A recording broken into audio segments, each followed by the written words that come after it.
India Legal presents Courts Roundup.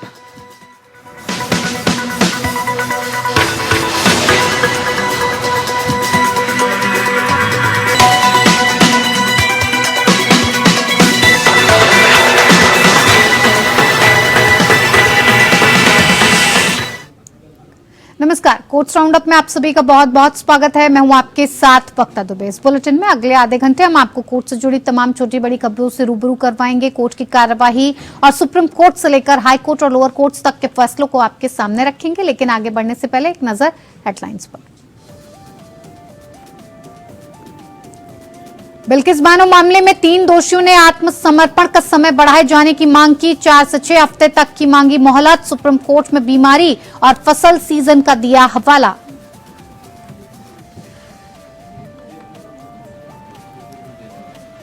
Saumya Viswanathan के हत्यारों ने दी उम्र कैद की सजा को दिल्ली हाईकोर्ट में चुनौती। कहा सजा उचित नहीं, अपना पक्ष पूरी तरह नहीं रखने दिया गया।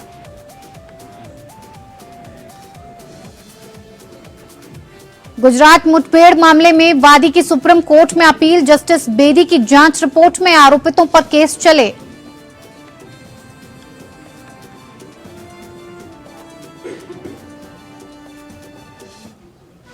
India Legal presents Courts Roundup.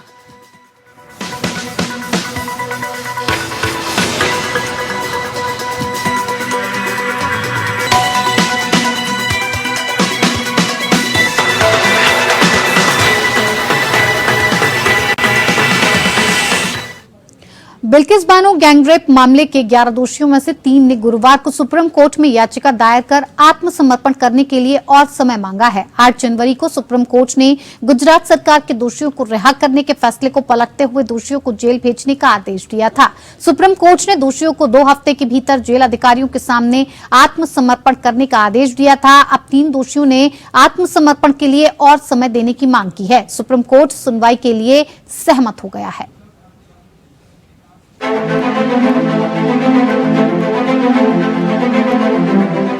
Bilkis Bano case में 3 दोषियों ने सुप्रीम कोर्ट का दरवाजा खटखटाया है। दोषियों ने कोर्ट से समर्पण की अवधि बढ़ाने की अपील की है और इन दोषियों ने व्यक्तिगत कारणों का हवाला देते हुए कुछ समय की छूट मांगी है। सुप्रीम कोर्ट आवेदनों पर सुनवाई करने के लिए सहमत हो गया है। जस्टिस बीवी नागरत्ना की अगुवाई वाली खंडपीठ के समक्ष तीनों दोषियों की ओर से पेश सीनियर एडवोकेट वी चिदम्बरेश ने मामले का उल्लेख करते हुए तत्काल सुनवाई की मांग की, क्योंकि आत्मसमर्पण करने का समय रविवार 21 जनवरी को समाप्त हो रहा है। जस्टिस बीवी नागरत्ना की अध्यक्षता वाली बेंच के सामने इस मामले पर जल्द सुनवाई की मांग को उठाते हुए वरिष्ठ वकील वी चिदम्बरेश ने कहा कि आत्मसमर्पण करने का समय 21 जनवरी को समाप्त हो रहा है। ऐसे में मामले पर जल्द सुनवाई की जानी चाहिए। सुप्रीम कोर्ट शुक्रवार को इस मामले पर सुनवाई करेगा। बिल्किस बानो मामले के दोषियों में से गोविंद भाई नाई, रमेश रूपाभाई चंदना और मितेश चिमनलाल भट्ट ने सुप्रीम कोर्ट में याचिका दाखिल कर अपने आत्मसमर्पण का समय बढ़ाए जाने की मांग की है। 11 दोषियों में से 3 ने सुप्रीम कोर्ट में आवेदन दाखिल कर समर्पण की अवधि बढ़ाने की मांग की है। कोर्ट से गोविंद नाई ने 4 सप्ताह जबकि मितेश भट्ट और रमेश चांदना ने 6 सप्ताह की मोहलत मांगी है। इन दोषियों ने व्यक्तिगत कारणों का हवाला दिया है। जहां गोविंद भाई नाई ने बीमारी का हवाला देते हुए उनकी आत्मसमर्पण का समय 4 हफ्ते बढ़ाए जाने की मांग की है, वहीं रमेश रूपाभाई चंदना ने बेटी की शादी का हवाला देते हुए, जबकि मितेश चिमनलाल भट्ट ने फसल की सीजन का हवाला देते हुए उन्हें आत्मसमर्पण करने के लिए 6 हफ्ते दिए जाने की मांग की है।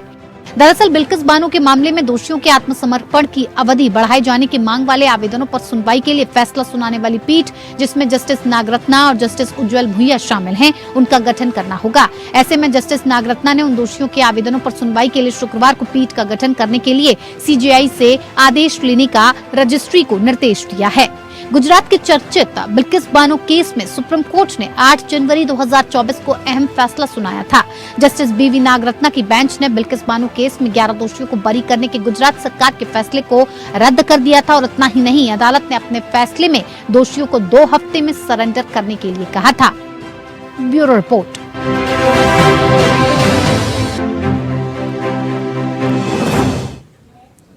इधर 2002 से 2007 के दौरान गुजरात पुलिस द्वारा कथित तौर पर की गई फर्जी मुठभेड़ हत्यारों से संबंधित याचिकाओं में याचिकाकर्ताओं ने सुप्रीम कोर्ट को सूचित किया कि जस्टिस एच.एस. बेदी की अगुवाई वाली निगरानी समिति की रिपोर्ट में कुल 17 में से 3 मामलों में गड़बड़ी पाई गई और इस प्रकार रिपोर्ट में पहचाने गए पुलिस अधिकारियों पर मुकदमा चलाया जाना चाहिए। Justice B R. गवई और जस्टिस संदीप मेहता की खंडपीठ ने दलीलों की संक्षिप्त सुनवाई के बाद मामले को 2 सप्ताह के लिए स्थगित कर दिया। वर्तमान याचिकाएं पत्रकार बीजी वर्गीस, कवि गीतकार जावेद अख्तर और सामाजिक कार्यकर्ता शबनम हाशमी द्वारा दायर की गईं, जिसमें आरोप लगाया गया कि गुजरात पुलिस मुठभेड़ फर्जी और मंच प्रबंधित थी। इसके अलावा सुप्रीम कोर्ट ने 2012 में रिटायर्ड जज जस्टिस एच.एस. बेदी मुठभेड़ हत्याओं के संबंध में विशेष कार्यबल द्वारा की गई जांच की निगरानी के लिए निगरानी समिति के अध्यक्ष के रूप में नियुक्त किया गया था। जस्टिस बेदी ने 2018 में सीलबंद लिफाफे में रिपोर्ट कोर्ट को पेश की। सरकार की आपत्तियों को खारिज करते हुए कोर्ट ने इस रिपोर्ट को सार्वजनिक करने का निर्देश दिया। यह उल्लेख करना पर्याप्त होगा कि रिटायर्ड जज जस्टिस एच.एस. बेदी की रिपोर्ट में प्रथम दृष्टया 17 में से 3 मामलों में यानी कसम जाफर, हाजी इस्लाम और समीर खान के मामलों में बेईमानी के सबूत पाए गए और मामलों में शामिल 9 पुलिस अधिकारियों के खिलाफ मुकदमा चलाने की सिफारिश भी की गई। जस्टिस संजय किशन कौल की सुप्रीम कोर्ट की खंडपीठ ने 2022 में कहा था कि ये देखा जाना बाकी है कि निगरानी समिति की रिपोर्ट के बाद अदालत द्वारा कोई निर्देश पारित करने की आवश्यकता है या नहीं।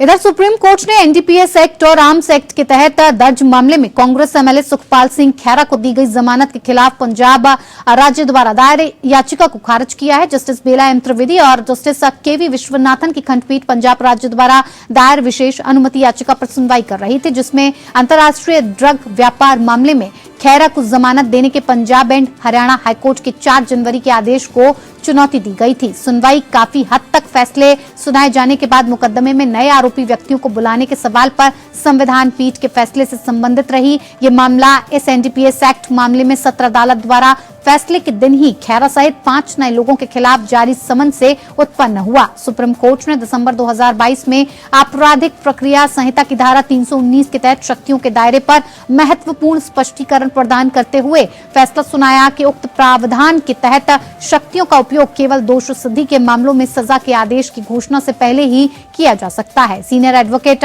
सिद्धार्थ लूथरा ने शुरुआत में स्वीकार किया। लूथरा ने बताया कि मुकदमेबाजी के पिछले दौर में सुप्रीम कोर्ट ने स्थगन दे दिया था और यही कारण है कि अधिकारियों ने अदालत के आदेश का उल्लंघन नहीं किया और जांच आगे नहीं बढ़ी। अदालत ने कहा कि उस सीमा तक धारा को लागू नहीं किया जा सकता है, यहीं पर मामला समाप्त होता है, लेकिन मामले की योग्यता या अदालत के समक्ष सामग्री पर कोई विचार नहीं किया गया। जस्टिस त्रिवेदी ने एक बार फिर दोहराया कि संविधान पीठ के फैसले के साथ मामला खत्म हो गया। हालांकि सीनियर वकील इससे सहमत नहीं थे। उन्होंने जोर देकर कहा कि सीआरपीसी की धारा 319 के तहत ट्रायल कोर्ट की शक्तियों के आसपास के पहलू को ही शांत किया गया, लेकिन इस फैसले ने नशीली दवाओं के व्यापार मामले में आगे की जांच को नहीं रोका।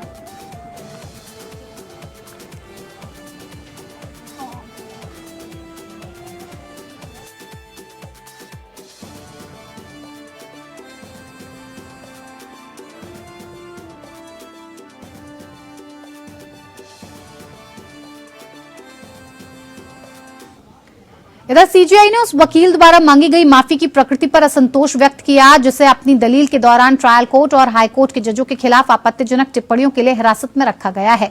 सीजीआई डीवाई चंद्रचूड़ ने वकील द्वारा दायर माफी का जिक्र करते हुए कहा, वो कहते हैं कि मैं ये गलती से कह रहा हूं, ये माफी नहीं है। वो कैसे कह सकते हैं कि ये पूरी न्यायपालिका के प्रति अनजाने और सद्भावनापूर्ण है।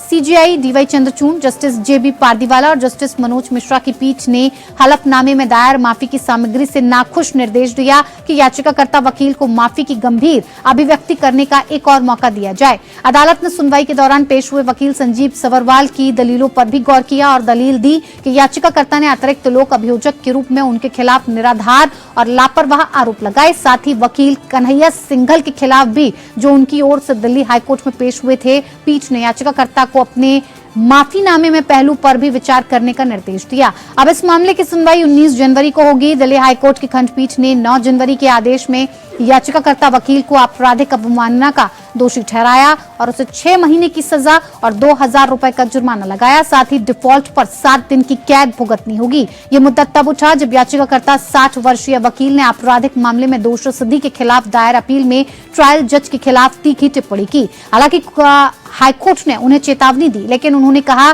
कि वो अपनी टिप्पणी पर कायम है। पिछली सुनवाई पर सीनियर एडवोकेट विभा दत्ता मखीजिया ने कहा कि वकील को जेल की सजा सुनाई गई है। सीनियर वकील ने कहने के बाद भी याचिकाकर्ता पश्चाताप महसूस कर रहा है। पीठ ने अवमाननाकर्ता को हाईकोर्ट और जिला न्यायालय पालिका के उन जजों के समक्ष बिना शर्त माफी मांगने का निर्देश दिया जिनके खिलाफ उसने ऐसे आरोप लगाए।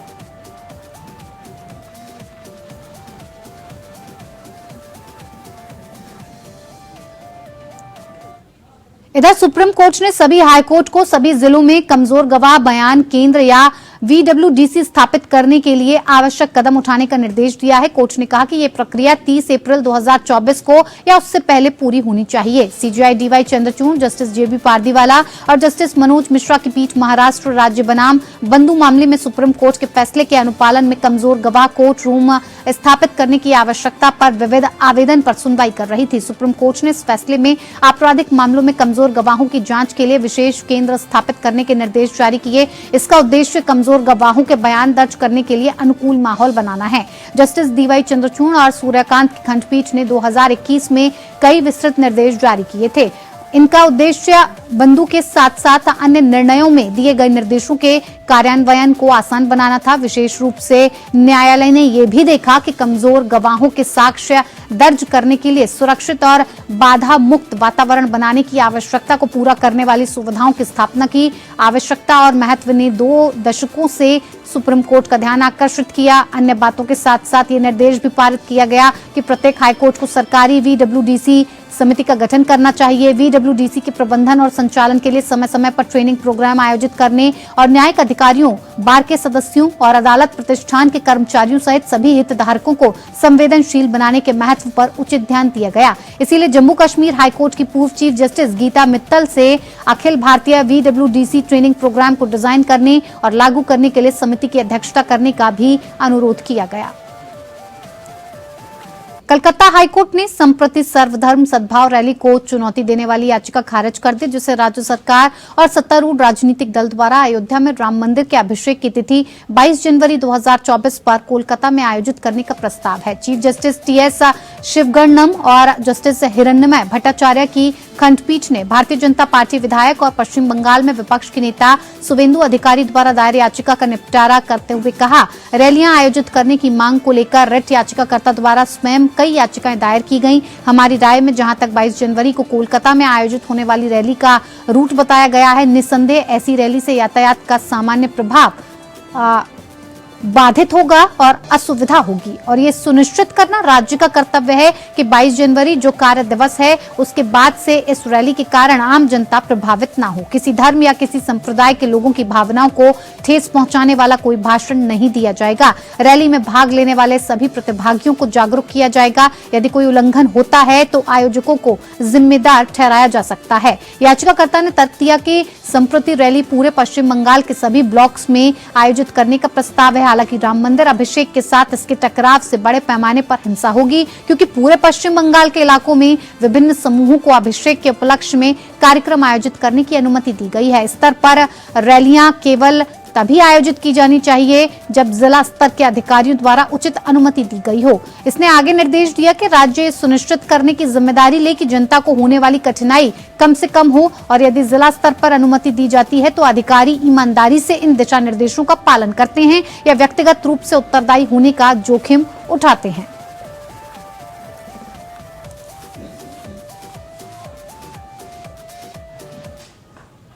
इधर पत्रकार सौम्या विश्वनाथन हत्याकांड के दोषियों को दिल्ली की साकेत कोर्ट से उम्र कैद की सजा मिली थी। उसमें से 2 आरोपियों बलजीत मलिक और अमित शुक्ला ने दिल्ली हाईकोर्ट में सजा को चुनौती देते हुए याचिका दाखिल की थी। साकेत कोर्ट से मिली उम्र कैद की सजा पर दोषी बलजीत मलिक ने दिल्ली हाईकोर्ट में कहा है कि उसको मिली सजा उचित नहीं है, उसे अपना पक्ष पूरी तरह से नहीं रखने दिया गया। पत्रकार सौम्या विश्वनाथन हत्याकांड के मामले में साकेत कोर्ट ने 25 नवंबर 2023 को सजा का ऐलान किया था। कोर्ट ने चारों दोषियों को डबल उम्र कैद की सजा के अलावा अलावा जुर्माना भरने की सजा सुनाई थी। उम्र कैद की सजा पाने वालों में रवि कपूर, अमित शुक्ला, बलजीत मलिक और अजय कुमार उर्फ अजय शामिल थे। वहीं 5वें दोषी अजय सेठी को 3 साल की सजा सुनाई गई थी। साकेत कोर्ट ने इन चारों दोषियों रवि कपूर, अमित शुक्ला, बलजीत मलिक और अजय कुमार उर्फ अजय पर 1,25,000 का जुर्माना भी लगाया था। सौम्या विश्वनाथन की हत्या 30 सितंबर 2008 को दिल्ली के नेल्सन मंडेला मार्ग पर हुई थी। उस समय सौम्या नाइट शिफ्ट करके ऑफिस से अपने घर लौट रही थी। पुलिस को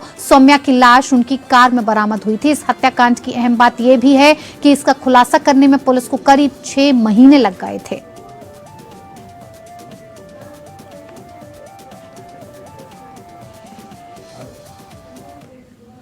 इधर दिल्ली उच्च न्यायालय ने कहा कि यह उचित होगा कि क्रिकेटर महेंद्र सिंह धोनी को मामले की सुनवाई से पहले उनके खिलाफ दायर मानहानि के मुकदमे की जानकारी दी जाए। न्यायमूर्ति प्रतिभा एम सिंह ने अदालत की रजिस्ट्री के साथ साथ वादी मिहिर दिवाकर को निर्देश दिया कि वो भारतीय क्रिकेट टीम के पूर्व कप्तान को मामले के बारे में सूचित करें और मामले की सुनवाई 29 जनवरी को होगी। जब मामला न्यायमूर्ति सिंह के समक्ष सुनवाई के लिए आया तो दिवाकर के वकील ने कहा कि धोनी के वकील ने रांची की अदालत ने बाहर संवाददाता सम्मेलन किया और उनके तथा उनकी पत्नी के खिलाफ मानहानि के आरोप लगाए गए। हालांकि सुनवाई शुरू होते ही अदालत ने कहा कि आरोपों पर गौर करने से पहले और इसे मुद्दे पर कि क्या ऐसा मुकदमा सुनवाई योग्य है, ये उचित है कि धोनी को ये सूचित किया जाए कि उनके खिलाफ मानहानि का मुकदमा दायर किया गया है। न्यायमूर्ति सिंह ने आदेश दिया कि धोनी को रांची अदालत में उनका प्रतिनिधित्व करने वाली कानूनी फर्म के अलावा ईमेल और फोन के जरिए सूचित किया जाए। मुकदमे के अनुसार धोनी और उनकी ओर से काम करने वाले लोगों ने दिवाकर और दास के खिलाफ अपमानजनक आरोप लगाए कि उन्होंने क्रिकेटर अकादमियों के अनुबंध का सम्मान नहीं करके धोनी को लगभग 15 करोड़ रुपए का चूना लगाया था। अंडर 19 विश्व कप 2000 में भारत का प्रतिनिधित्व करने वाले दिवाकर ने कहा कि अदालत के इस मुद्दे पर कोई ठोस निष्कर्ष देने से पहले ही धोनी के वकील दयानंद शर्मा ने 6 जनवरी 2024 को प्रेस कॉन्फ्रेंस करके दिवाकर और दास के खिलाफ आरोप लगाए। याचिका में कहा गया कि इन आरोपों को मीडिया में व्यापक रूप से रिपोर्ट किया गया था, जिससे वादी की इच्छा भी धूमिल हुई है। इसीलिए ये प्रार्थना की गई कि धोनी और उनकी ओर से काम करने वाले लोगों को वादी के खिलाफ कोई भी मानहानिकारक आरोप लगाने से रोकने के लिए निर्देश जारी किया जाए।